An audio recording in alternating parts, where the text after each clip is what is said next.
అందరికీ షలోమ్.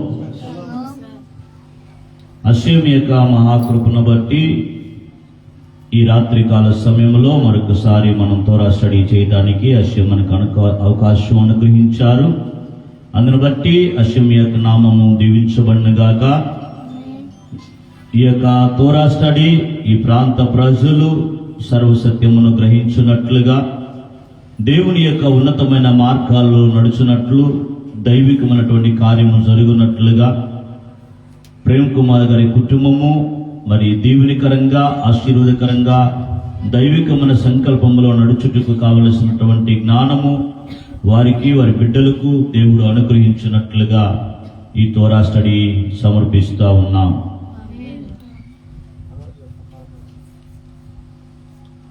గత వారములో మనము కీర్తన 67 మనము ప్రారంభించి ఉన్నాం. చాలా విషయాలు గత వారములో మనం మాట్లాడటం జరిగింది. ఒకసారి కీర్తన 67 మనం తీసుకొని 1-2 వచనాలు మరొకసారి మనం చదువుదాం. భూమి మీద నీ మార్గము తెలియబడినట్లును అన్య జనులందరిలో నీ రక్షణ తెలియబడినట్లును దేవుడు మమ్మను కరుణించి మమ్మను ఆశీర్వదించునుగాక. ఆయన తన ముఖకాంతి మా మీద ప్రకాశింప చేయునుగాక అని ఈ కీర్తన మనకి ఉంది. పెద్దలు ఏమని తీసుకొని వస్తారు ఈ యొక్క ఎక్స్ప్లెనేషన్ అని అంటే, కీర్తన 67 మనకి ఎన్ని పదాలు ఉన్నాయని చెప్పాను? 49 పదాలు ఉంటుంది. చాలా చాలా పవర్ఫుల్ ప్రేయర్ ఏమిటంటే, షబ్బాత్ రోజు మనం చేస్తున్నటువంటి ఆనా బెహోవాక్ అనేటువంటి ప్రేయరు చాలా పవర్ఫుల్ ప్రేయర్. అది ఆ ప్రేయర్లో కూడా మనకి 49 పదాలు ఉంటాయి. అదేవిధంగా ఈ కీర్తనను 67వ కీర్తనను ఇశ్రాయేల్ యొక్క దేశములో ఆలయము ఉన్నప్పుడు మెనోరా అనేటువంటి దీప వృక్షము ఉంటుంది. దానికి 7 కాండములు ఉంటుంది. ఆ దీపము యొక్క షేప్. అదేవిధంగా ఈ 67వ కీర్తనను ఆ యొక్క దీప వృక్షము ఏ విధంగా 7 బ్రాంచెస్ దానికి ఉన్నాయో, అలాగన ఈ యొక్క 67వ కీర్తనని హీబ్రూలో దాన్ని రాయటం అనేది జరిగింది. దానికి తోడుగా యూదేయ సమాజంలో లేకపోతే మన నోవాహీలుగా మనం చేస్తున్నటువంటి ప్రేయర్స్ యొక్క మార్నింగ్ ప్రేయర్లో కూడా ఈ కీర్తన 67 అనేది ముగింపులో మనము చెప్పడం అనేది జరుగుతుంది. ఎందుకని ఈ 67వ కీర్తన చెప్పడం జరుగుతుంది అని అంటే, ఈ 67వ కీర్తన మనం చెప్పడాన్ని బట్టి ప్రపంచ దేశాలలో ఉన్నటువంటి యూదులుగా అనబడిన వారు కానీ, నోవాహీలు అనబడిన వారు కానీ, వీరందరూ కూడా ఈ కీర్తనను మనం చెప్పడాన్ని బట్టి అది దేనికి సింబలైజ్ చేస్తుంది అని అంటే, ఆలయము నిలిచి ఉన్నప్పుడు ఆలయములో ప్రధాన యాజకుడు వెలిగించేటువంటి ఆ యొక్క మెనోరా యొక్క దీపముల యొక్క కాంతికి ఇది ఇప్పుడు సాదృశ్యంగా ఉంది అని చెప్పేసి పెద్దలు తీసుకొని వస్తారు. కాబట్టి ఆలయము లేకపోయినప్పటికీ, పరిశుద్ధ ఆలయము లేనప్పటికీ, ఆలయములో జరిగేటువంటి ఆ యొక్క సేవా కార్యక్రమాలన్నీ కూడా మనకి ప్రేయర్స్ రూపములో పెట్టడం అనేది జరిగింది యూదయ యొక్క పెద్దలు. కాబట్టి ఏది కూడా మనం అలాగా చెప్తున్నాము, మనము అలాగా పెట్టుకున్నామనేది లేదు, కానీ ప్రతిదీ కూడా ఒక అర్థవంతముగా ఉంది అనేటువంటి విషయాన్ని మనం ఇక్కడ క్లారిటీ మనం తీసుకొచ్చుకోవాలి.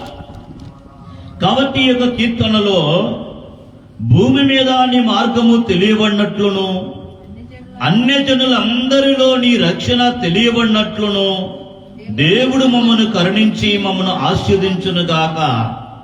ఆయన తన ముఖకాంతి మా మీద ప్రకాశింపజేయునుగాక అని ఈ కీర్తన ప్రారంభిస్తా ఉన్నారు. అంటే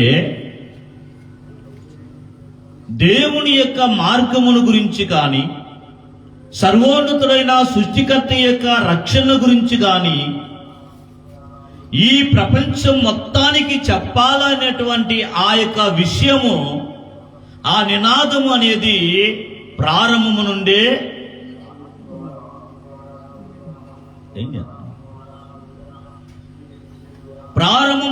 ఉంది. ఇశ్రాయేలు ప్రజలకి దేవుడు తోరాను ఇచ్చిన తరువాత అది వారి సొత్తుగా లేదు, వారి సొత్తుగా ఉంది. దానితో పాటు ప్రపంచ మానవాళి యొక్క విమోచన ఏమిటి, ప్రపంచ మానవాళి యొక్క రక్షణ ఏమిటి, ప్రపంచ మానవుల యొక్క ఆ యొక్క లక్ష్యం ఏమిటో కూడా దేవుడు వారికి చెప్పడము జరిగింది. కాబట్టి ఈ 67వ కీర్తన అనేది ప్రపంచ దేశములో నివసిస్తున్న మానవులుగా ఉన్నటువంటి మనకి, ఈ అత్యల్ప ప్రపంచము నుండి ఉన్నతమైన ప్రపంచానికి వెళ్ళాలి, ఆధ్యాత్మికంగా సృష్టికర్తతో కనెక్ట్ అయి నడవాలనుకున్న వ్యక్తికి ఇదొక రోడ్ మ్యాప్ గా ఉంది. కారణం ఏమిటి అంటే, యూదుల యొక్క బాధ్యత ఏమిటో వారు చేస్తారో ఈ కీర్తన మనం నేర్చుకోవడాన్ని బట్టి ప్రపంచ దేశములో ఉన్నటువంటి అన్ని జనాంగాలమైనటువంటి మన బాధ్యత ఏమిటో కూడా మనకే అర్థమవుతుంది. కాబట్టి చాలా జాగ్రత్తగా ఈ యొక్క విషయాలను మనము నేర్చుకుందాం. ఈ 2 వాక్యాలు ఎలాగున్నాయి అని అంటే, ఆ 2 వాక్యాలు కూడా కనెక్టింగ్ పాయింట్స్. దేనికి? భూమి మీద దేవుని యొక్క మార్గాలు తెలియజెప్పబడాలి అని అంటే, అన్యజనులందరూ అంటే ఎవరిల్లు? యూదుడు కాని వారందరూ కూడా అన్యులే. యూదుడు కాని వాళ్ళందరూ కూడా ఈ ప్రపంచంలో అన్యులే. అన్యజనులందరిలో కూడా దేవుని రక్షణ తెలియజెప్పబడాలి అన్నటువంటి ఆ మాటకు, 2వ మాటకి 2 కూడా కనెక్టింగ్ పాయింట్స్. ఎలాగా ఏంటి అని అంటే, వాళ్ళు చెప్తున్నారు ఏమని? 2వ వాక్యంలో, దేవుడు మమ్మను కరుణించి మమ్మను ఆశీర్వదించునుగాక, ఆయన తన ముఖకాంతి మా మీద ప్రకాశింపజేయునుగాక అని అంటున్నారు. అంటే దీనిని బట్టి అర్థమవుతుంది ఏమిటి అనంటే, ఇశ్రాయేలు ప్రజల యొక్క దీవెనల మీద, వారి ఆశీర్వాదముల మీద, వారి ఆధ్యాత్మికమైనటువంటి ఎదుగుదల మీద అన్ని జనాంగాల యొక్క విమోచన ఆధారపడి ఉంది. బాగా అర్థం చేసుకోండి. ప్రపంచంలో ఉన్నటువంటి మనము, మన యొక్క రక్షణ, ఆ యొక్క మూలం ఎక్కడుంది అనంటే ఇశ్రాయేలు ప్రజల దగ్గర ఉంది. ప్రపంచంలో నివసిస్తున్నటువంటి మన యొక్క మూలము ఎక్కడుందనంటే యూదుడు దగ్గర ఉంది. అదేంటండి అనంటే, భౌతిక సంబంధమైన జీవితము జీవించేదాని కోసం మనం మాట్లాడటం లేదు ఇక్కడ.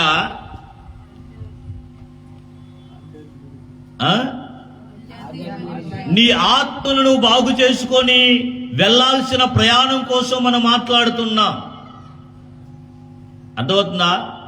కాబట్టి నీ ఆత్మ యొక్క కనెక్షన్ ఎక్కడుందంటే యూదుని యొక్క ఆశీర్వాదములో ఉంది అని అంటున్నారు. ఎలాగా? వారు దీవెనకరంగా ఉంటే, వారు ఆశీర్వాదకరంగా ఉంటే, వారు భూమి మీద బలవంతులుగా ఉంటే ప్రపంచ మానవాళికి ఎలాగ రక్షణ వస్తుంది అనంటే, ఇది నా మాట కాదు కానీ దేవుడు తన ప్రజలైనటువంటి వారికి చెప్పినటువంటి మాట. ఒక్కసారి చూద్దాం. ఆదికాండము 12వ అధ్యాయము, ఆదికాండం 12వ అధ్యాయము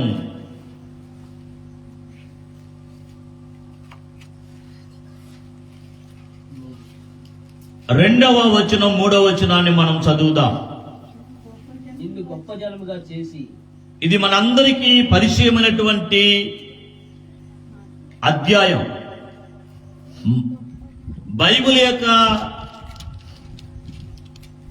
బైబిల్తో పరిచయం ఉన్నటువంటి ప్రతి ఒక్కరికి కూడా ఈ అధ్యాయం చాలా సుపరిచితమైనది. ఇక్కడ అబ్రహాము అనేటువంటి ఒక వ్యక్తి గురించి మాట్లాడతారు. ఈ అబ్రహాము ఎవరు అని అంటే, ఇతడు కూడా కల్దీల దేశములో నివసించి వారి పితరులు అందరూ కూడా వివిధ రకాల మార్గాలలో విధానాలలో జీవిస్తున్నటువంటి కుటుంబములో పుట్టి పెరిగినటువంటి వాడే అబ్రహాము గారు. కానీ బాల్య దినముల యందే సృష్టికర్త ఎవరో, ఆయన మార్గాలు ఏమిటి, ఆయన ఈ ప్రపంచానికి ఏమి తెలియజేశారు అనే విషయాల పట్ల మంచి అవగాహనతో పెరిగినటువంటి వ్యక్తి, ఒక ఆధ్యాత్మికమైనటువంటి నాయకుడు, ఈ ప్రపంచానికి దేవుని యొక్క ఉనికి కాపాడబడటానికి కారణమైనటువంటి వ్యక్తి ఆయనే అబ్రహాము గారు. 1వ వచనంలో మనం చూస్తే అషేమ్ అంటున్నాడు, నీవు లేచి నీ దేశము నుండి, నీ బంధువుల ఇంట నుండి, నీ తండ్రి ఇంట నుండి బయలుదేరి నేను నీకు చూపించే దేశమునకు వెళ్ళుము. ఏమన్నాడు?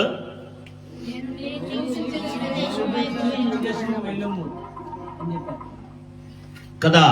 ఆ తరువాత నిన్ను గొప్ప జనముగా చేసి నిన్ను ఆశీర్వదించి నీ నామమును గొప్ప చేయుదును, నీవు ఆశీర్వాదముగా ఉండువు, నిన్ను ఆశీర్వదించు వారిని ఆశీర్వదించెదను, నిన్ను దూషించిన వారిని శపించెదను అని చెప్తూ భూమి యొక్క సమస్త వంశములు నీయందు ఆస్వాదించబడతాయి అని అంటున్నాడు.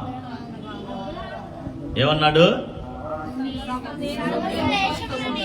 భూమి యందున్న సమస్త వంశములు నీయందు ఆశీర్వదించబడతాయి అనేటువంటి మాట మనకి ఇక్కడ తెలియజేస్తున్నాడు. బాగా గమనించండి. ఇక్కడ అబ్రహాము గారిని దేవుడు పిలుస్తున్నాడు. తను ఎలాగ తన దేశము నుండి తన బంధువుల నుండి ఎలా బయటికి రావాలో చెప్తున్నాడు. అతన్ని దేవుడు గొప్ప చేస్తానని, బలపరుస్తానని, ఆశీర్వదిస్తానని చెప్తున్నాడు. అంతవరకు బాగానే ఉంది.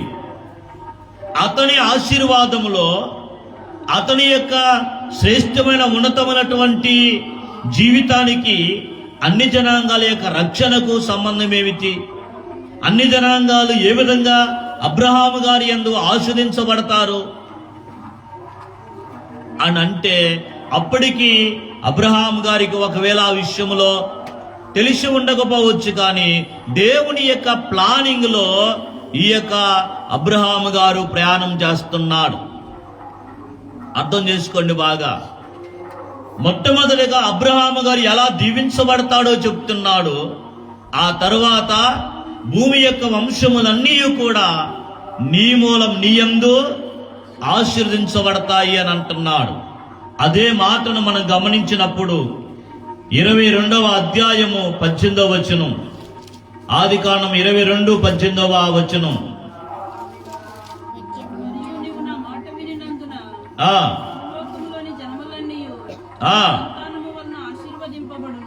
నీవు నా మాట వినినందున భూలోకములోని జనములన్నీ నీ సంతానము వలన ఆశీర్వదించబడునని నా తోడు అని ప్రమాణము చేసి ఉన్నానని అషేము చదివించారు. ఎవరితో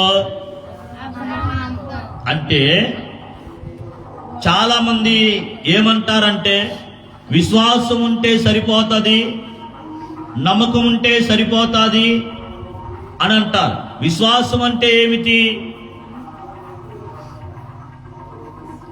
మిమ్మల్ని అడుగుతున్నా, విశ్వాసం అంటే ఏమిటి? నేను దేవుణ్ణి నమ్ముతున్నాను అనంటే సరిపోతుంది అనుకుంటారు. కానీ దేవుణ్ణి నమ్మటం అని అంటే ఏమిటి అని అంటే, దేవుడు నీకు ఏది చెప్తున్నాడో దానిని నువ్వు చేయటం చేసేదానికి నువ్వు సిద్ధపడి ఉండాలి. అది నీ ఇష్టం మీద ఆధారపడి ఉండదు, నీ ఉద్దేశం మీద ఆధారపడి ఉండదు. నిన్ను సంప్రదించి ఇది నువ్వు చేయగలవా, నువ్వు చెయ్యలేవా అని, నువ్వు చేయలేకపోతే నీకు వేరొక పని ఇస్తాను అని అనే దాని మీద ఉండదు.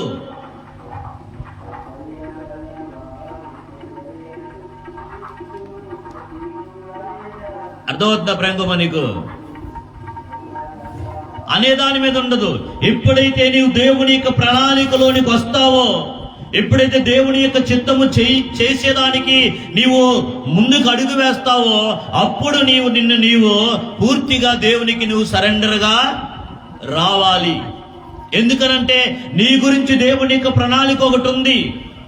దేవుడు నిన్ను దీవించాలనుకుంటున్నాడు, దేవుని నిలబెట్టాలనుకుంటున్నాడు. దేవుడి భౌతిక ప్రపంచములో నీవు దేవునికి సాక్షిగా ఉండడాన్ని బట్టి నీ ద్వారా అనేక మంది ఈ భౌతిక ప్రపంచములో దీవెనికరంగా ఉండాలనేది దేవుడు నీ యందు ఉంచినటువంటి ఆ ప్లాన్కి నీ ఇష్టంతో కానీ నీ కోరికలతో కానీ దేనితో సంబంధం లేదు. దేవుడు ఏది చెబితే అది నువ్వు చెయ్యాలి. అబ్రహాము గారు దేవుడు పిలిచాడు. పిలిచినట్టుగా కల్దీల దేశంలో నుంచి తాను ప్రయాణమయ్యి కానాను దేశానికి వచ్చాడు.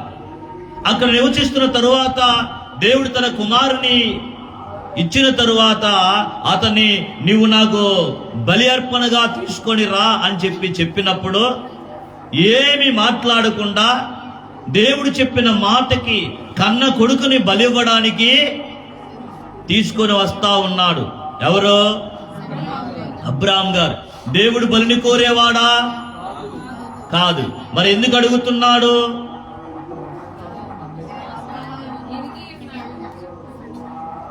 అనంటే దానికి ఆ సబ్జెక్టు తర్వాత మనం మాట్లాడతాం. ఉంది, కారణం ఉంది. అర్థమవుతుందా? కాబట్టి ప్రతి ఒక్కరూ కూడా మనం గ్రహించాల్సింది ఏమిటని, విశ్వాసము అని అంటే నీ భౌతిక సంబంధమైన ప్రపంచము ఎలాంటిది అని పెద్దలు చెప్తున్నారు, సేజెస్ అని అంటే ఇది క్రియల ప్రపంచము. ఏంటది? క్రియల ప్రపంచము అని అంటే నువ్వు పని చేయాలి, నువ్వు స్పందించాలి, దేవుడు చెప్పిన ప్రతి మాటకి నీ విధేయత చూపాలి. నోటి మాటలు ఉన్నాయి కదా, పెట్టుబడి లేని అని చెప్పేసి నేను ప్రార్థన వరకే చేస్తాను, విశ్వాసం ఉంచుతానంటే కుదరదు. ఇది క్రియల ప్రపంచము. నీ విశ్వాసము క్రియాపూర్వకంగా లేకపోతే అది చనిపోయిన దానితో సమానం. అందుకనే దేవుడు ఎక్కడుంటున్నాడు, నీవు నా మాట వినినందున భూలోకములోని జనములన్నీ నీ సంతానము వలన ఆశీర్వదింపబడును అని అంటున్నాడు. బాగా గమనించండి. నీవు నా మాట వినినందున భూలోకములోనే జనములన్నీ కూడా ఆస్వాదించబడతాయి అన్నాడు. ఇదేంటి? నేను దేవుని మాట విన్నాననుకో, నేను కదా దీవించబడాలి. నేను దేవుని మాట వింటే నా పిల్లలు కదా దీవెనకరంగా ఉండాలి. ఏమండి? మరి అబ్రహాము గారు దేవుని మాట వింటే, అబ్రహాము గారు దేవుని మాట వినందున భూలోకములని జనములన్నీ ఆస్వాదించబడతాయి అని అంటాడేమిటి?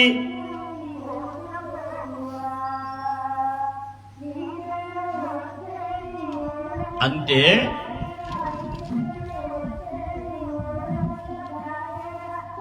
దేవుని యొక్క ప్రజలైనటువంటి వారు దేవుని కొరకు భూమి మీద నిలబడటాన్ని బట్టి, దేవుని కొరకు భూమి మీద వారిని వారు సమర్పించుకోవడాన్ని బట్టి నీ వెనకతల జనాల మీద నీ చుట్టూ ఉన్నటువంటి మనుషుల మీద అది ప్రభావము చూపుతుంది అన్నటువంటి విషయాన్ని గమనించాలి. ఇక్కడ మనం నా వరకే నేను భక్తి చేస్తున్నాను, నా వరకే నేను విశ్వాసం ఉంచుతున్నా అంటే కాదు, కానీ నిన్ను బట్టి నీ చుట్టూ ఉన్న ప్రపంచము దీవెనకరంగా ఉండాలి అనేది దేవుని యొక్క ప్లాన్. దానికి ఇక్కడ అబ్రహాము గారు పునాదవుతున్నారు, దానికి అబ్రహాము గారు కారణమవుతున్నారు. అదే తర్వాత చెప్తాను. అంటే దేవుడు చెప్పినటువంటి యొక్క వాగ్దానాల గురించి నేను మాట్లాడుతున్నాను. కాబట్టి ఇశ్రాయేలు యొక్క ప్రజల యొక్క ఆశీర్వాదము, వారు దేవుని మాట వినడం అనేది ప్రపంచములో జీవిస్తున్న మానవాళికి అది ఆశీర్వాదకరము. బాగా అర్థం చేసుకోండి. తర్వాత అదే యొక్క మాటను మనం చూస్తే 26వ అధ్యాయము, ఇప్పుడు మనం చెప్పిన మాటలు అబ్రహాము గారు చెప్పారు. ఈ రెండు వాక్యాలు కూడా 26వ అధ్యాయము ఇప్పుడు ఇస్సాకు గారితో మాట్లాడుతున్నటువంటి మాట 4-5 వచనాలు. ఏలయనగా నీకును నీ సంతానముకును ఈ దేశములన్నీ ఇచ్చి నీ తండ్రి అయిన అబ్రహాముతో నేను చేసిన ప్రమాణమును నెరవేర్చి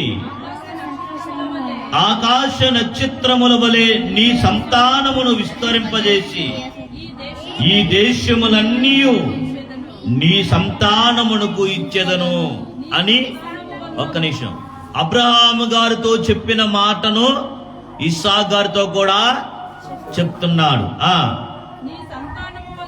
నీ సంతానము వలన సమస్త భూలోకములోని సమస్త జనులు ఆశీర్వదించబడతాది.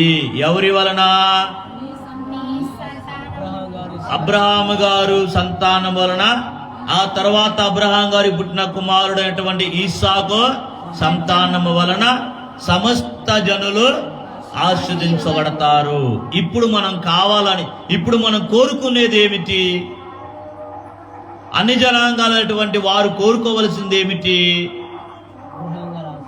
అబ్రహాము గారి సంతానం బాగుండాలి, అబ్రహాం గారి సంతానము దీవెనకరంగా ఉండాలి, అబ్రహాం గారి సంతానము పై స్థానములో ఉండాలి అనేది అన్ని జనాంగాల యొక్క ఆకాంక్ష అయి ఉండాలి. ఎందుకు అనంటే నీ ఆశీర్వాదము అక్కడుంది, నీకు రావలసిన ఆశీర్వాదము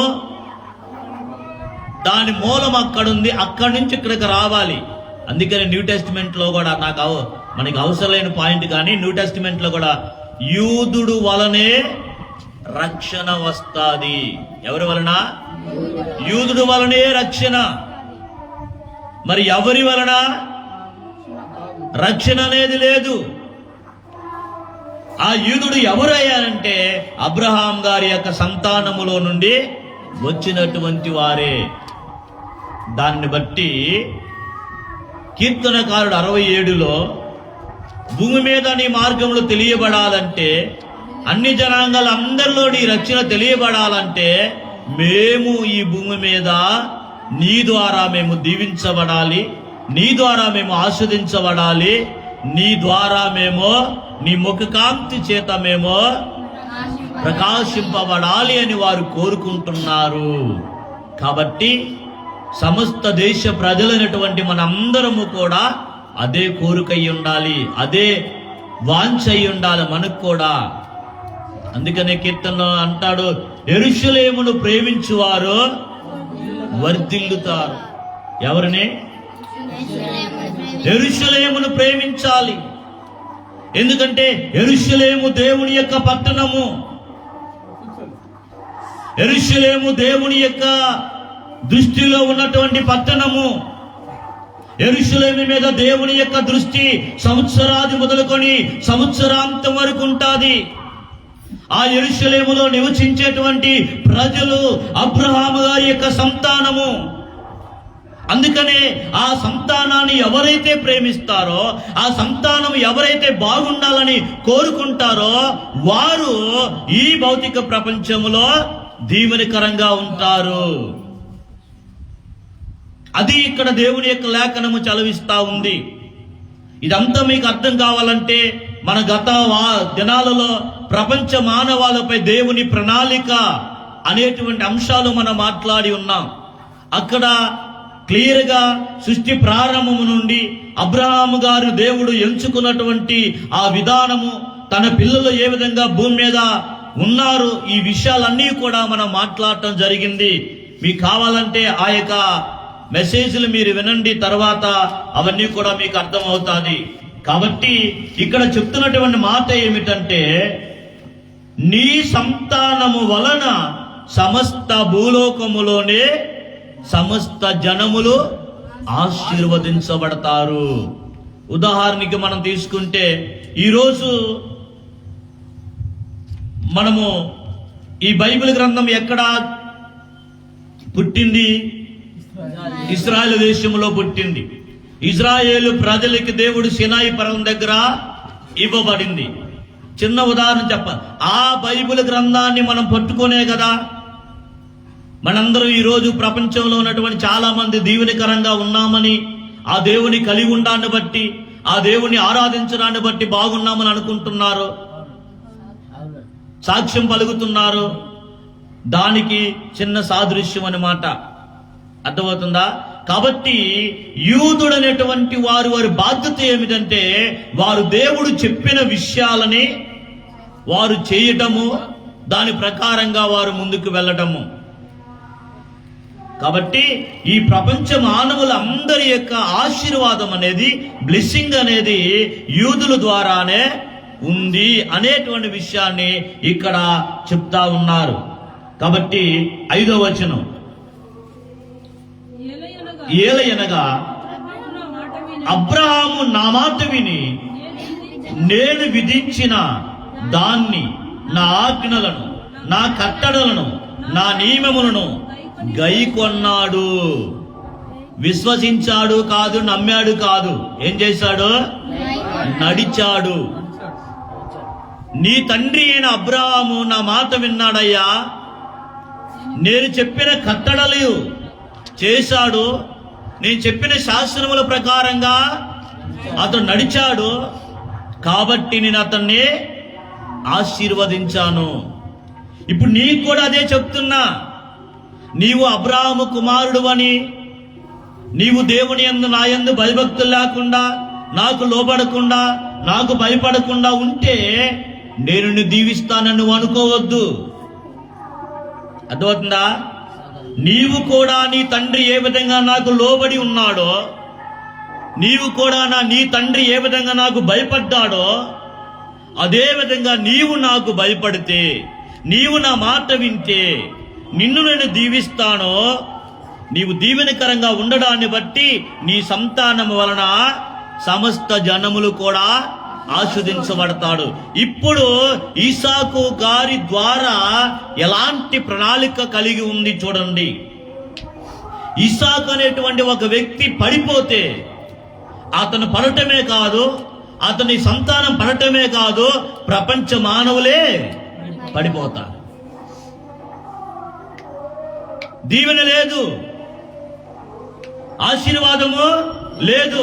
ఏదైతే తొలి మానవుడైన ఆదాము గారి ద్వారా ఈ ప్రపంచం మొత్తాన్ని దేవుడు దీవించాలని బ్లెస్ చేశాడో, ఆ బ్లెస్సింగ్ తొలి మానవుడైన ఆదాము గారు పోగొట్టారు. కాబట్టి దాని యొక్క రెక్టిఫికేషన్ ద్వారా ఇప్పుడు ఆదాము గారి పోగొట్టుకున్న ఆ బ్లెస్సింగ్ ని అబ్రహాము గారు దేవుని మాట విని నిలబడటాన్ని బట్టి, ఇస్సాకు గారు దేవుని మాట విని నిలవబట్టాన్ని బట్టి వారి ద్వారా అన్ని జనాంగాలమైన మనము కూడా ఆశీర్వాదకరంగా ఉంటాము. అది ఇక్కడ. ఎందుకంటే ప్రపంచ మానవులందరూ తొలగిపోయారు కాబట్టి, వారికి చెప్పిన అర్థమవుతుంది కాబట్టి, నీకు అర్థమవుతుంది కాబట్టి చెప్తున్నాను, నీ మీద ఎంత బాధ్యత ఉంది. అర్థమవుతుందా? అబ్రహాము గారి వలన, ఇస్సాకు గారి వలన ఎంత బాధ్యత దేవుడు వారి మీద పెట్టాడో అని అంటే, ఆలయం ఉన్నప్పుడు ఇజ్రాయెల్ దేశంలో చాలా మందికి దేవుని యొక్క ఆలయం గురించి తెలియదు. ఆలయం ఉన్నప్పుడు ప్రతిరోజు కూడా బళ్ళు జరుగుతూ ఉంటాయి, పండగలు జరుగుతాయి. పర్ణశాల పండగ, దాన్ని సుక్కోతు పండగ అని అంటారు.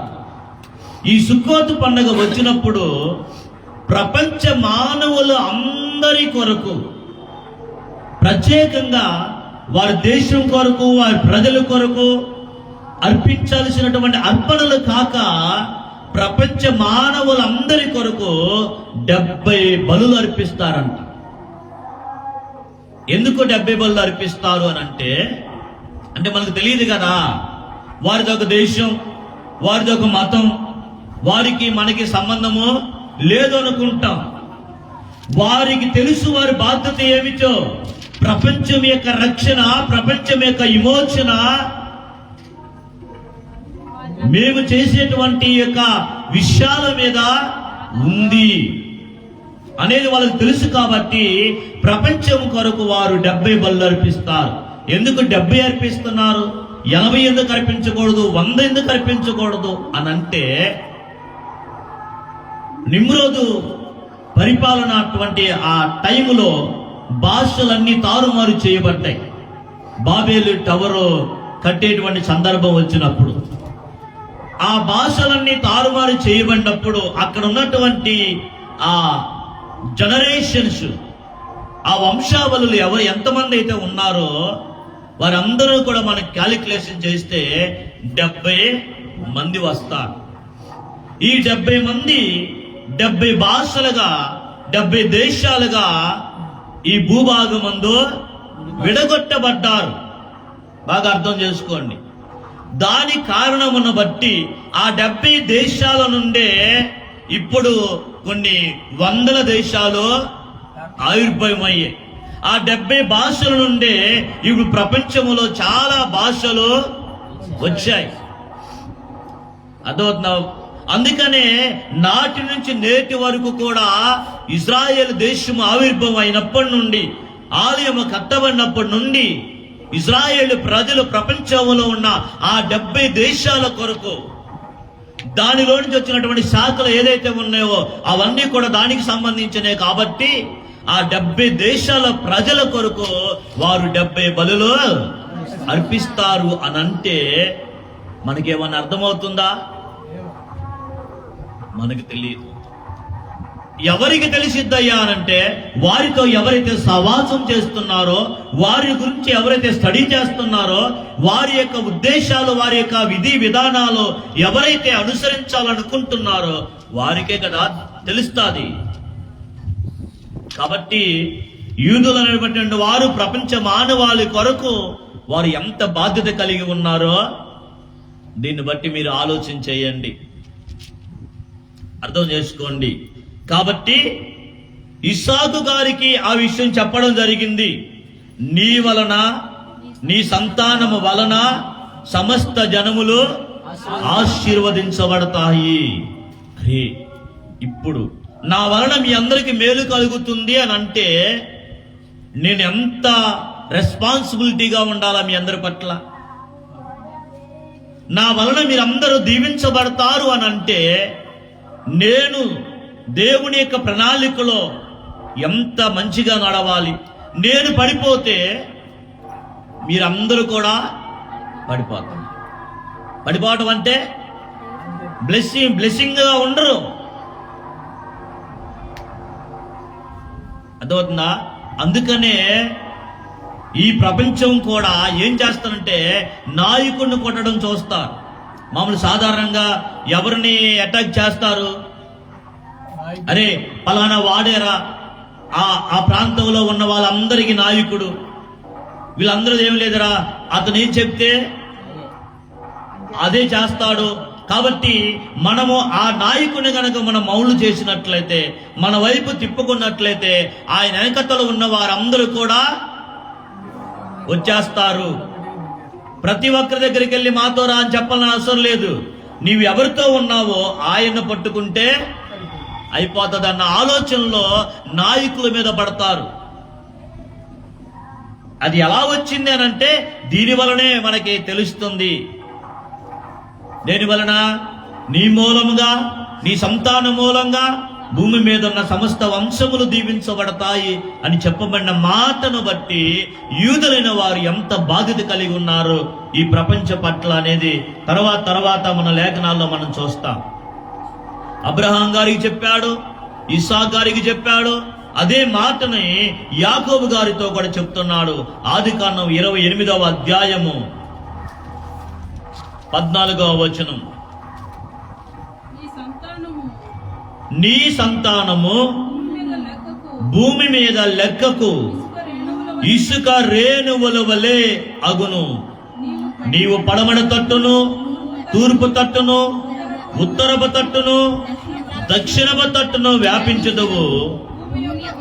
భూమి యొక్క వంశములన్నీ నీ మూలముగాను నీ సంతాన మూలముగాను ఆస్వాదించబడతాయి. చూడండి, పీతులైన పెద్దలు చెప్తారు, ఈ ప్రపంచానికి ఆధ్యాత్మికమైనటువంటి పునాదులు 3 స్తంభాలు ఎవరయ్యానంటే అబ్రహాం గారు, ఇస్సాకు గారు, వీళ్ళ ముగ్గురు 3 స్తంభాలు ఈ ప్రపంచానికి. దేనికి? ఆధ్యాత్మిక విషయాలకి. ఏంటండి మీరు ఆధ్యాత్మిక విషయాలకి వీరు స్తంభాలు ఏమిటి అని అంటే, ఒకవేళ దాని చిన్న ఎక్స్ప్లెనేషన్ ఇస్తాను.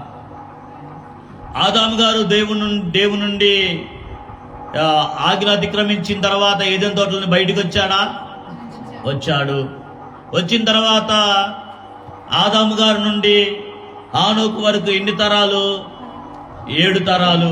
ఆనోకు 7 తరాలు. 7వ తరమైన ఆనోకు దేవునితో నడిచాడు. దేవుడు అతను తీసుకొని వెళ్ళిపోయాడు. ఆనోకు అక్కడ గురించే మాట్లాడుతుంది బైబిల్. తర్వాత నోవాహు గారికి ఎన్ని తరాలు? మొత్తం ఆదాము గారి 10 తరాలు.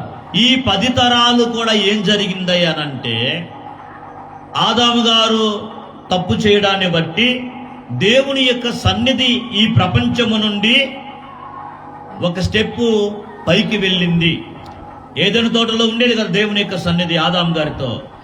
ఎప్పుడైతే ఆదాము గారు ఆజ్ఞ అతిక్రమించారో దేవుని యొక్క సన్నిధి ఒక స్టెప్ పైకి. ఒక స్టెప్ అని అంటే 7 ఆకాశాలు ఉన్నాయి అని అంటారు. అంటే ప్రతిదానికి ఎక్స్ప్లెనేషన్ ఉంటాయి. వినే వాళ్ళకి ఎలా ఉంటుంది అంటే, ప్రతిదాన్ని మన వాళ్ళు అక్కడ చెప్పి అది చెప్పలేదు అన్నట్టుగా ఉంటుంది. అందుకనే 7 ఆకాశాలు ఉన్నాయి. ఆదాము గారు చేసిన అతిక్రమణ బట్టి ఒక ఆకాశానికి దేవుని యొక్క సన్నిధికి వెళ్ళిపోయింది. తర్వాత కయ్యూను చేసినటువంటి మిస్టేక్ను బట్టి 2వ ఆకాశానికి వెళ్ళిపోయింది. ఏనోషు 3వ ఆకాశం, ఏనోషు చేసినటువంటి ఆ తరము చేసినటువంటి తప్పిదములను బట్టి 3వ ఆకాశానికి వెళ్ళిపోయింది. అట్లాగా అంచెలంచెలుగా దేవుని యొక్క సన్నిధి ఏమవుతుందనంటే, మానవుని యొక్క అతిక్రమమును బట్టి దేవుని యొక్క సన్నిధి మానవ ప్రపంచానికి, ఈ భూభాగానికి దూరమయ్యి తిరిగి మరలా ఆయన ఉన్నతమైనటువంటి ఆకాశానికి వెళ్ళడం జరిగింది. దేవుడు ఈ భూప్రపంచానికి దూరం అయిపోతే ఈ భూప్రపంచములో అరాచకం, అక్రమం, అన్యాయం, మూర్ఖత్వం, మొండితనం, ఇక ఏదైతే తప్పులుగా ఉన్నాయో హత్యలు కానీ ఇవన్నీ కూడా జరుగుతూ ఉంటాయి. ఎందుకంటే దేవుని భయము, చెప్పండి గట్టిగా, దేవుని యొక్క భయము భూమి మీద లేదు. దేవుని భయం భూమి మీద లేకపోయిన కారణం ఏమిటంటే దేవుని యొక్క సన్నిధి భూమి మీద లేదు. ఇలాగెళ్ళిపోయింది. ఇలాగ దేవుని యొక్క సన్నిధి అంచెలంచెలుగా 7వ ఆకాశానికి వెళ్ళిపోయినటువంటి పరిస్థితుల్లో ఈ ప్రపంచంతా డార్క్నెస్ లో ఉండి, ఆ నోవాహు గారి యొక్క కాలములో ఈ ప్రపంచము జల ప్రళయానికి గురైపోయింది. ఎంత భయంకరమైనటువంటి నాశనం అని అంటే అంత భయంకరమైనటువంటి నాశనం. ఎందుకు అంత నాశనం కలిగిందనంటే, దేవుని యొక్క భయం గాని, దేవుని యొక్క విషయాల పట్ల ఆసక్తి గాని ఏమీ లేదు. పూర్తిగా జీరో. దైవ భయం అనేది పూర్తిగా జీరో. అందుకనే దేవుని యొక్క ఉగ్రత భూమి మీదకి వచ్చింది. ఆ తరువాత కాలంలో పుట్టినటువంటి అబ్రహాము గారు ఆ చీకటి అంటే ఇవి వచ్చిన తర్వాత, నోవా గారి తర్వాత జనరేషన్ వచ్చిందా? చిన్న రాలేదా? ముగ్గురు కుమారులు వచ్చారు.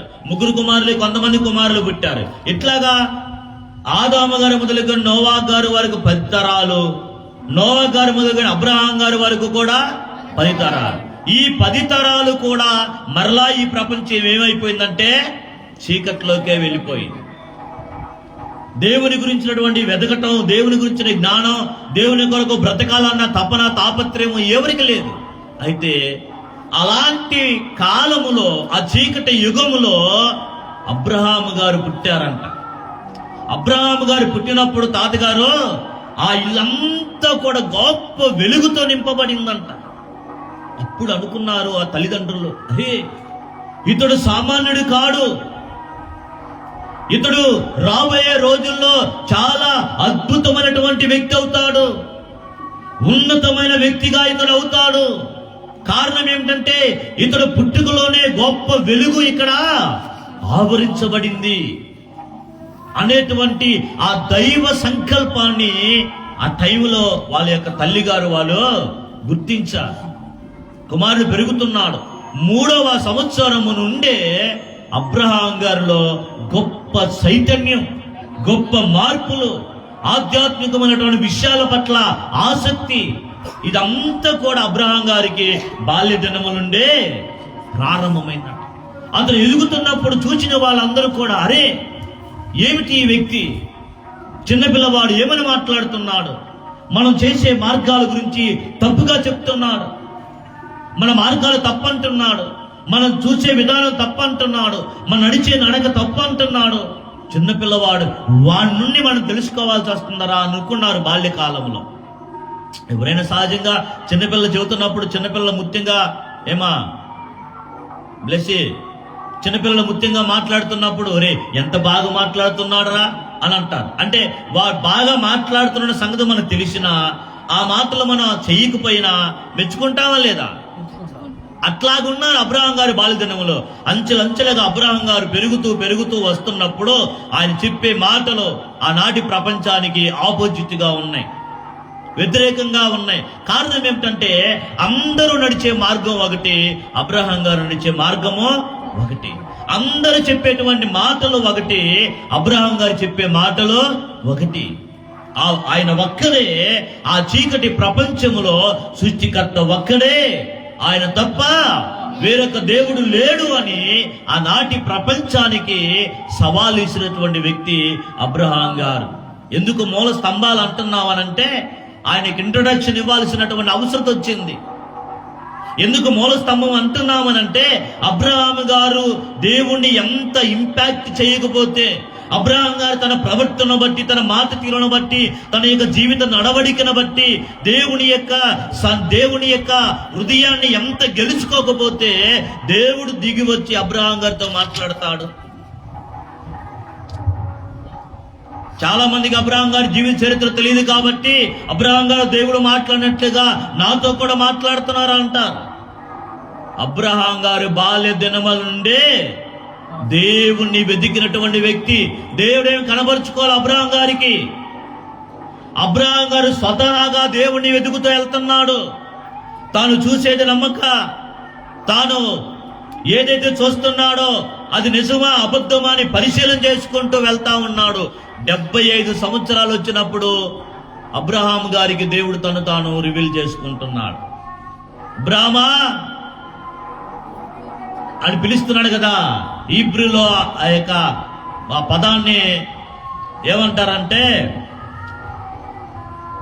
హీబ్రూలో దాని మీనింగ్ చెప్తున్నా, నీ గురించి నీవులే అని అంటారు.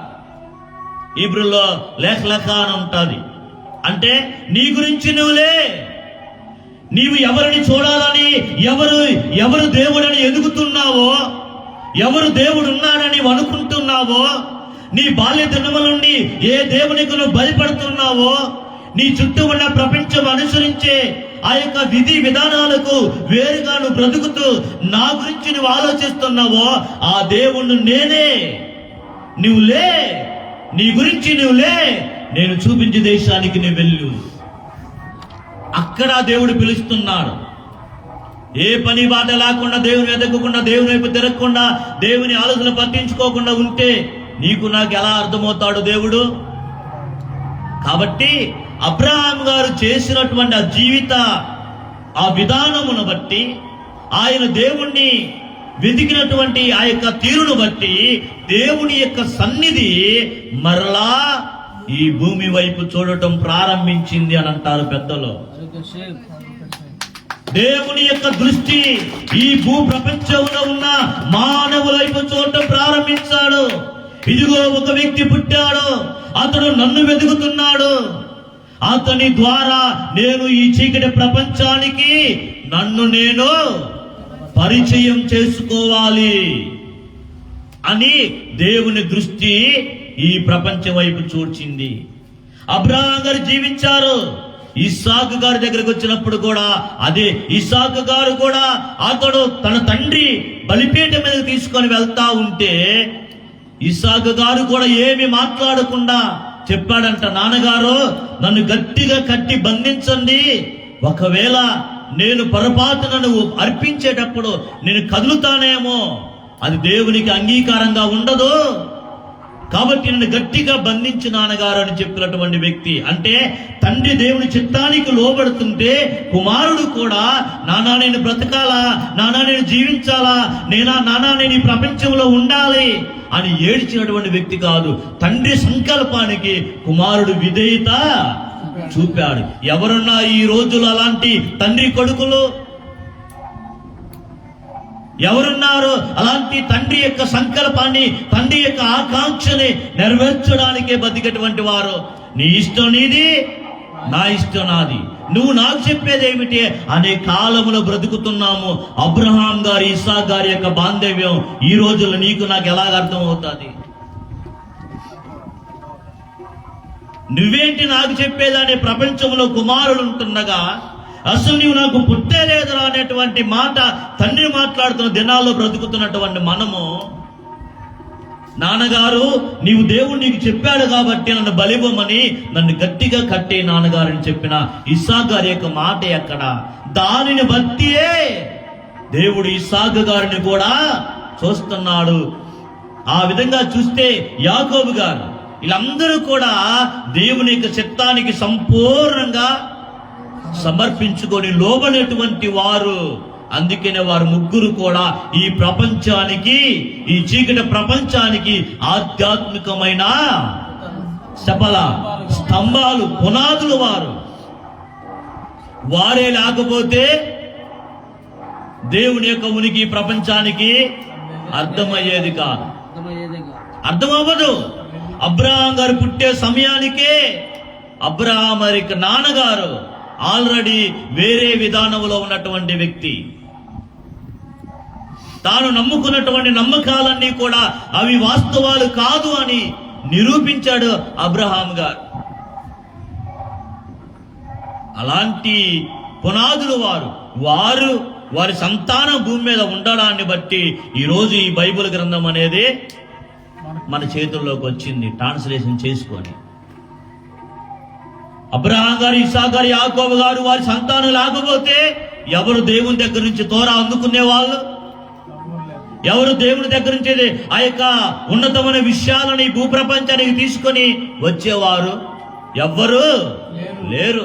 అందుకనే కీర్తనకారుడు అంటున్నాడు, 65వ కీర్తన మనం చదువుకున్నాం, ఒకసారి చూడండి.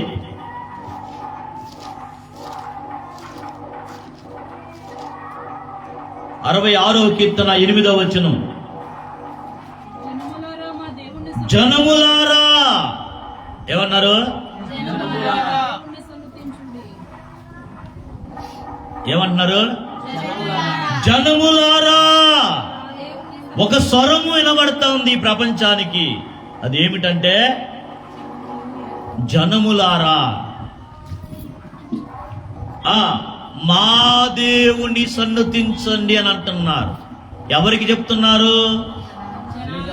ఎవరు దేవుని గురించి చెప్తున్నారు? అర్థం చేసుకోండి. జనములారా మా దేవుని సన్నుతించండి, గొప్ప గొప్ప స్వరముతో ఆయన కీర్తి వినిపించండి అని అంటున్నారు. ఏం కీర్తితో? గొప్ప కీర్తి. ఏంటండి ఆ మాట? జనములారా మా దేవుని సన్నతించండి. ఏంటయ్యా నీకు దేవుడు మాకు దేవుడు కాదా అని అంటే అని అంటారేమోనని ఇప్పుడు అబ్రహాం గారు, ఇస్సాకు గారు, యాకోబు గారి గురించి చెప్తున్నాం మనం. వారు దీవించబడటాన్ని బట్టి సమస్త మానవుల యొక్క విమోచన గాని, ఆశీర్వాదం గాని, రక్షణ గాని అన్నీ కూడా వారి ద్వారానే ప్రపంచ మానవాళికి వస్తుంది. అందుకని అంటున్నారు, జనములారా మా దేవుని సన్నతించండి అయ్యా, గొప్ప స్వరముతో ఆయన కీర్తిని మీరు వినిపించండి. అంటే మేము ఎలా చెప్తున్నామో, మేము ఎలా ప్రకటిస్తున్నామో మీరు కూడా దేవుని సన్నతిస్తే ఆ గొప్ప స్వరముతో మీరు కూడా ఆయన కీర్తిని వినిపిస్తారు. వినిపించట్లేదా ఈరోజు అన్ని జనాంగాలమైనటువంటి మనము సృష్టికర్త ఒక్కడే అని ఆ స్వరాన్ని మనం ఎత్తుతున్నామా లేదా? ఆ రోజు కీర్తనకారుడు రాసినటువంటి ఆ మాట ఈ కాలములో, ఈ యొక్క ప్రాంతములో మన అన్ని జనాంగాల మన నోటి ద్వారా అది చెప్పబడుతుందా లేదా? చెప్పబడుతుందంటే లేఖనం యొక్క నెరవేర్పులో ఇది ఒక భాగమై ఉన్నది. అడగొచ్చు ఒకవేళ, మీ దేవుని మేము సన్నతించేదేమిటయ్యా, మీ దేవుని మేము ఆరాధించేదేమిటయ్యా అని అంటే అక్కడ అంటాడు 66వ కీర్తన తర్వాత మాట, జీవ ప్రాప్తులునగా మమ్మును కలుగు చేయవాడు ఆయనే. ఉండండి, ఏమన్నాడు? జీవ ప్రాప్తులుగా మమ్మును కలుగు చేయవాడు ఆయనే. ఆయన మా పాదములు కదలనియ్యడు. ఏం చేయడు? ఆయన మా పాదములు కదలనియ్యడు. అది వాళ్ళ దేవుని గురించి వాళ్ళు ఇచ్చినటువంటి సాక్ష్యం. అర్థం చేసుకోండి. కాబట్టి ప్రపంచ మానవుల యొక్క రక్షణ, విమోచన, ఆశీర్వాదం అనేది అబ్రహాము గారి సంతానము వలన మనందరికీ వస్తాది. ఎలా వస్తాది, ఏమిటి అనే దానికి ఒక చిన్న ఉదాహరణ చెప్పి మనం ముందుకు వెళ్తాం. ఎలాగానంటే ఆదికాండం 30వ అధ్యాయములో ఒకసారి తీసుకోండి. ఆదికాండం 30వ అధ్యాయములో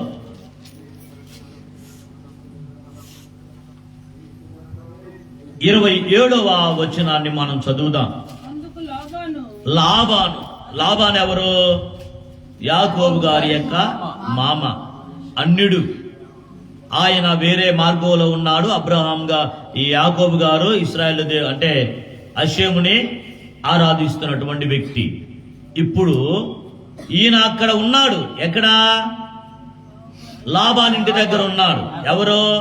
యాకోబు గారు. ఎన్ని సంవత్సరాలు? 20 సంవత్సరాలు ఉన్నాడు అక్కడ. అయితే ఆ 20 సంవత్సరాలలో లాబాను గారు ఏమంటున్నాడో చూద్దాం ఒకసారి. అందుకు లాబాను నీ కటాక్షము నా మీద యాకోబు గారు అంటున్నాడు, నీ కటాక్షము నా మీద ఉన్న ఎడలా నా మాట వినుము అని అంటున్నాడు. ఏమన్నాడు? అయ్యా, ఇప్పుడు ఎవరి కటాక్షం ఎవరికి ఉండాలి?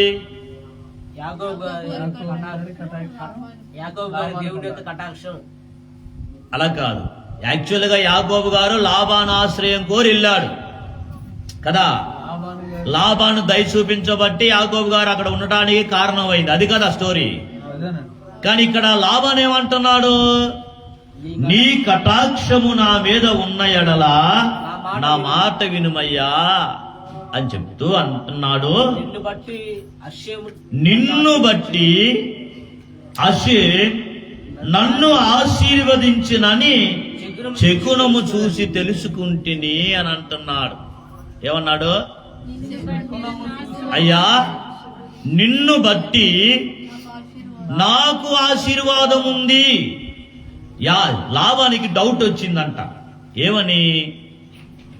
అరే ఎప్పుడు లేని ఆశీర్వాదం నాకు భలే వస్తుందిరా, ఏ పని చేసినా నాకు అది కలిసి వస్తుంది, దీవెనికరంగా ఉంటుంది.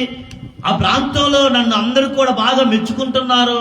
ఈ దీవెనికి, ఈ ఆశీర్వాదానికి, ఈ ఎదుగుదలకి, దీని అంతటికి కారణం ఏమై ఉంటది అనుకొని లాబానంట చెక్కును చూడటానికి వెళ్ళాడంట. ఏం చూడటానికి వెళ్ళాడు? చెక్కును చూడటానికి వెళ్ళాడు. ఏంటి అసలు నేను ఎప్పుడు లేని విధంగా నేను ఈ 15-20 సంవత్సరాల నుంచి బాగా నేను దీవించబడుతున్నాను, తట్టుకోలేకపోతున్నాను ఆ యొక్క బ్లెస్సింగ్ ని, ఆ దీవెన్ని. ఏంటి ఆ రహస్యం ఏమిటి అని శకునాలు చూసి తెలుసుకోవడానికి వారి శకునం దగ్గరికి వెళ్ళాడంట. వాళ్ళు ఏం చెప్పారంటే, ఒరా బాయ్, ఇది నీ చేతిలో లేదురా, నీ చెయ్యి కలిసి వచ్చింది. అదేమంటారు కలిసి రావడం అంటే? నా స్టార్ తిరిగింది, నా చెయ్యి అనుకుంటే ఈ చేతితో ఇచ్చితే అసలు ఏమనుకున్నాం, మామూలు పంట కాదు చెప్తారు కదా, గోల్డెన్ హ్యాండ్. ఇట్లాగా ఇదంతా కూడా ఒకవేళ నువ్వు భ్రమపడుతున్నావేమో, నీ వలన కలుగుతుంది అని, నీ చేతి దయ వలన కలుగుతుందని. ఇదంతా నీ వలన కాదురా, నీ ఇంటిలో ఉన్నటువంటి యాకోబు వలన ఇదంతా కలుగుతుంది. యాకోబు వలన నీకు ఆశీర్వాదము, యాకోబు వలన నీకు దీవెన, యాకోబు వలన నీ కుటుంబం మొత్తానికి కూడా ఆశీర్వాదం కలుగుతుంది. నీవు నేటి వరకు కూడా సజీవంగా ఉండడానికి కారణం కూడా యాకోబు గారే అని చెప్పి ఆ శకునం వలన అతను తెలుసుకున్నాడంట. ఇంకే ఉంది, ఎప్పుడైతే యాకోబు గారు నన్ను నా భార్యను పంపించు అన్నాడో ఏకేనికి భయం వేసింది. అప్పుడు వెల్లడి చేస్తున్నాడయ్యా, నేను శకునం చూసి తెలుసుకున్నాను, నిన్ను బట్టి నీ దేవుడు, నీవు ఆరాధించిన దేవుడు నన్ను దీవించాడని తెలుసుకున్నాను, నీ వెళ్ళడానికి వీలు లేదు అని చెప్తున్నాడు. ఇప్పుడు అర్థమైందా ఎవరిని బట్టి ఎవరు దీవించబడుతున్నారు? యాకోబును బట్టి లాబాను దీవించబడుతున్నాడు. అలాగా మీరు బైబిల్ గ్రంథాన్ని చదివితే చాలా మంది ఇచ్చినటువంటి సాక్ష్యాలన్నీ కూడా మనకి తేడతెల్లంగా మనకి కనిపిస్తాయి. ఎవరి వలన ఎవరు ఆశీర్వదించబడుతున్నారు అనేటువంటిది.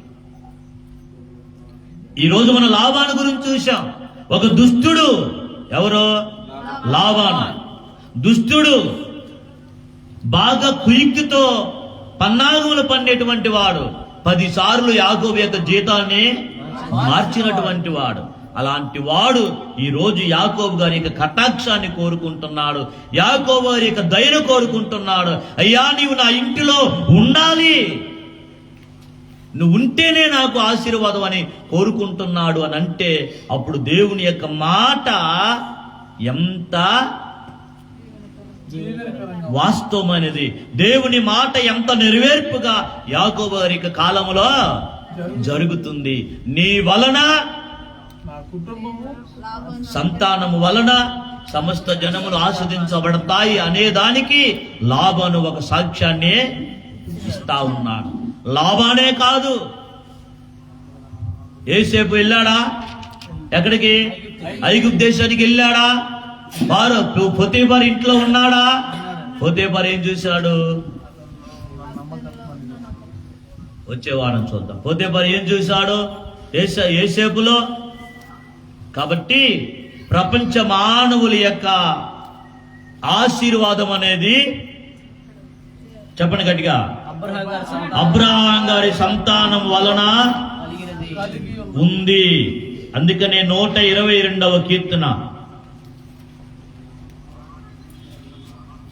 6వ వచనం, 122వ కీర్తన 6వ వచనం, యెరూషలేము యొక్క క్షేమము కొరకు ప్రార్థన చేయండి. దేని కొరకు? మనందరం కోరుకోవాల్సింది ఏమిటంటే యెరూషలేము క్షేమంగా ఉండాలి, దీవెనకరంగా ఉండాలి, శత్రు యొక్క దాడిలో, శత్రు యొక్క కుయుక్తిలో పడకుండా ఉండాలి అని కోరుకోవాలి. ఆ క్షేమం కొరకు ప్రార్థన చేయాలి. ఎందుకో తెలుసా? యెరూషలేమా నిన్ను ప్రేమించువారు వర్ధిల్లుతారు. ఎవరిని ప్రేమించువారు? యెరూషలేమును ప్రేమించువారు అంటే ఆ పట్టణాన్ని ప్రేమించేవాడు వర్ధిల్లుతాడు అని, ఆ ప్రజలను ప్రేమించేవారు వర్ధిల్లుతారు అంటే ఆ ప్రజలు బాగుండాలని కోరుకున్నవాడు దీవించబడతాడు అని అంటే ఏంటండి అసలు అది? ఈ మాటలు చెప్పింది ఎవరు అని అంటే మనం కాదు, సృష్టికర్త చెప్పినటువంటి మాట. ఆయన చెప్పాడు కాబట్టి నీవు దేవుని ప్రజలైన ఇశ్రాయేలీయుల్ని, అబ్రహాము సంతానాన్ని ప్రేమించావనుకో, వాళ్ళ యోగక్షేమాలు కోరుకున్నావనుకో, నీకు కూడా దీవెన ఆశీర్వాదం అనేది ఉంది. అందుకని అక్కడ అంటున్నాడు, యెరూషలేమా నిన్ను ప్రేమించు వారు వర్ధిల్లుతారు. ఎందుకో తెలుసా? నీ ప్రాకారములలో నెమ్మది కలుగునుగాక, నీ నగరులో క్షేమముండునుగాక అని చెప్పేసి చెప్తా ఉన్నాడు. కాబట్టి ప్రియమైనటువంటి సంగమా, ఈ విషయాలు మనము క్లారిటీ తెచ్చుకోవాలి. ఏమన్నాడు? భూమి మీద నీ మార్గంలో తెలియబడినట్లును, అన్ని జిల్లందరిలో నీ రక్షణ తెలియబడినట్లును దేవుడు మమ్మను కరుణించి మమ్మను ఆశీర్వదించునుగాక. ఆయన తన ముఖ కాంతి మా మీద ప్రకాశింపచేయునుగాక అని. వాళ్ళు దీవెనకరంగా ఉంటే ప్రపంచ మానవుల యొక్క రక్షణ ఈజీగా వెళ్ళిపోతుంది. గత 2000 సంవత్సరాలుగా మనకి 1947లో స్వాతంత్రం వచ్చింది, వాళ్ళకి 1948లో స్వాతంత్రం వచ్చింది. వాళ్ళకి స్వాతంత్రం రాకముందు అసలు ఇజ్రాయేల్ని ప్రజలుగా గుర్తించలేదు. వారు ప్రపంచ దేశాలు చెదిరిపోయారు, అసలు రాజ్యమే లేదు, భూభాగమే వాళ్ళకి అసలు లేదు.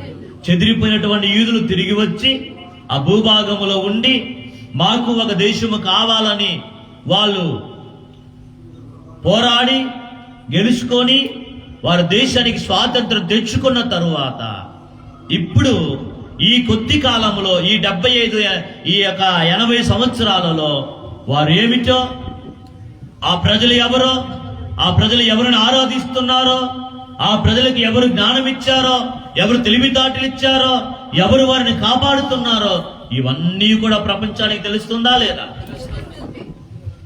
కదా, ఇన్ని కొద్ది రోజుల్లో ఇంతమంది ప్రపంచంలో తెలుసుకోగలుగుతున్నారు అని అంటే రానున్న రోజులు చాలా ఫాస్ట్ గా అందుకుంటాది సృష్టికర్త యొక్క నామం యొక్క గొప్పతనం. చాలా మంది ప్రశ్న ఏమిటంటే, ఈ రోజుల్లో ఇప్పుడు వచ్చి చెప్తున్నారండి సృష్టికర్త ఒక్కడేనని, ఇంతకు ముందు ఏమైపోయారు మీరందరూ అన్న. ఇంతకు ముందు చెప్పలేదా అని అంటే చెప్పారు. దావీదుగా చెప్పలేదా? జనములారా మా దేవుని సన్నతించండి అని చెప్పలేదా? చెప్పారు కదా. ప్రవక్తలు చెప్పారు కదా. యోనా ప్రవక్తలు నినివే పట్టణానికి చెప్పాడు కదా. దాఖలాలు ఉన్నాయా లేదా? ఇజ్రాయేల్ ప్రజలు ఐగుప్తు దేశానికి వెళ్ళినప్పుడు ఆ ప్రాంతానికి అర్థమైంది కదా, సృష్టికర్త ఒక్కడే, వారి దేవుడే వారికి కాపాడుతున్నాడని వాళ్ళకి అర్థమైంది కదా. ఆనాటి నుంచి నేటి వరకు కూడా సృష్టికర్త యొక్క ఉనికి ప్రపంచంలో ఉంది, ప్రకటించబడుతుంది. కానీ ప్రపంచము దాన్ని గుర్తించలేదు. నేను కూడా ఒకప్పుడు అమాయకంగానే ఉన్నాను, ఆ విషయాలలో అజ్ఞానంగానే ఉన్నాను. దేవుని యొక్క మహాకృపను బట్టి ఈ విషయాలు నా ఎదురుగా వచ్చినప్పుడు నేను దాన్ని అన్వేషించడం, దాన్ని ఎదగడం, ఈ వాక్యం యొక్క వివరణలన్నీ కూడా తెలుసుకోవటం ప్రారంభించాను. కాబట్టి స్టడీ చేశాను, కాబట్టి వెతికాను, కాబట్టి అందులో ఉన్నటువంటి అద్భుతమైనటువంటి విషయాలకు నేను కనెక్ట్ అయ్యాను. వెతికే వారికే కదా దొరుకుతుంది. బయట ఉన్న వాడికి ఏం తెలుస్తుంది? దేవుని చేత ఆస్వాదించబడిన వారలారా లోపలికి రండి, లోపలికి వస్తే కదా అర్థమవుతుంది. కాబట్టి ఈ విషయాలన్నీ కూడా చాలా ఉన్నాయి. అసంచితం అయితే మనం స్టడీ చేస్తాం కాబట్టి నేర్చుకుంటాం. ఒక్కటే గుర్తుపెట్టుకోండి, దేవుని ప్రజలు ఈ భూమి మీద ఉన్నంత వరకు ప్రపంచం యొక్క ఉనికిలో ఉంటాది. ఎవరో ఇశ్రాయేలు ప్రజలు ప్రపంచములో ఉన్నంత వరకు ఈ ప్రపంచం ఉనికిలో ఉంటారు. చాలా మంది అంటున్నారు లేపేద్దాం అని. వారు లేకపోతే ఈ ప్రపంచం మళ్ళా శూన్యస్థితికి వచ్చేస్తారు. అది ఎలాగా ఏంటి అనేది అసేం చిత్తం అయితే వారి గురించినటువంటి దేవుని ప్రణాళిక ఎక్కడి వరకు ఉందో కూడా వచ్చే వారం మనం నేర్చుకుంటాం. అందరికీ షలో తుదారబ్బా.